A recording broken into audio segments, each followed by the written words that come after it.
Xin chào tất cả các bạn đã quay trở lại video của mình là Hoa Liên, team làng siêu. Hôm nay làng mình tổ chức tiệc lớn nha mọi người ơi. Hôm nay có mấy cô mấy chị này đem củi đem cọ từ nhà lên và sẽ tập trung tại nhà rông của làng mình nhé.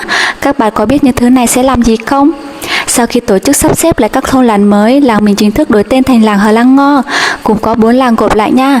Nên là mình sẽ giữ lại tên làng của mình đây trong kênh của mình nha mọi người ơi. Các bạn thấy video của mình hãy theo dõi và luôn ủng hộ team làng siêu mình nhé.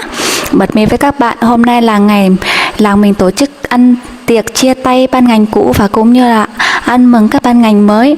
Dù biết là 4 làng gộp lại công việc quản lý sẽ rất là khó khăn, nhưng với tinh thần đoàn kết của các bà con trong thôn làng mình thì mình luôn tin mọi người sẽ luôn hòa nhập và gần gũi với nhau nhiều hơn. Sau khi đã làm đồ xong hết rồi thì cả làng mình cùng tập trung vào ăn thôi nha mọi người ơi. Hôm nay đồng chí gặp Puño, đại diện ban ngành mới của làng mình, hôm nay chú lên phát biểu nhá. Còn đây sẽ cho mọi người xem những sản phẩm mà chị em mình đã làm nhá. Có nồi cháo siêu to khổng lồ luôn, với nồi lá mì đặc sản ở đồng bào Tây Nguyên mình nữa nha. Rất là nhiều món dân dã luôn nha mọi người ơi. Đây là các chị em đang làm đồ đây này, nhìn các chị rất là khỏe người đúng không? Trời ơi, nhìn cái nồi là rất là ngon. Có ai coi tới đoạn này chảy nước miếng như mình không? Còn đây là các thanh niên nha mọi người ơi, thanh niên làng mình rất là nhiều lắm luôn. Ai nấy đều cũng to cao khỏe mạnh hết nha mọi người ơi. Mỗi tội là chưa có ai có người yêu hết. Đó, nhìn đồ rất là ngon mà lem lắm luôn. Tự nhiên tới đoạn đây là mình cảm thấy rất xúc động luôn á mọi người ơi. Nhìn ai nấy cũng vui vẻ tươi cười, không biết mai mốt sẽ ra sao nữa đây. Hy vọng là mọi người sẽ luôn gắn bó với nhau, sẽ luôn đoàn kết với nhau nhiều hơn.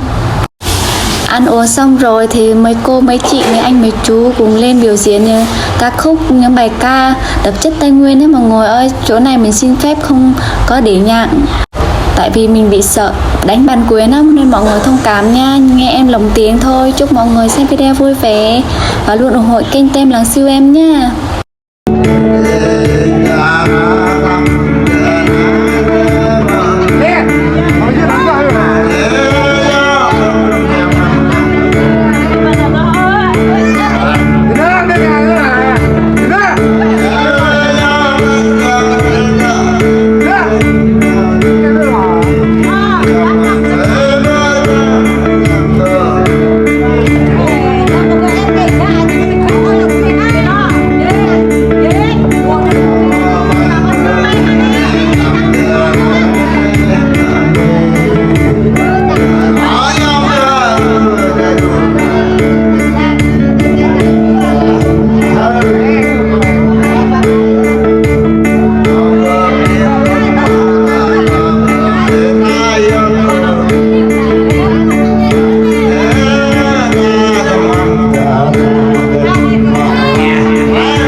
em chơi á.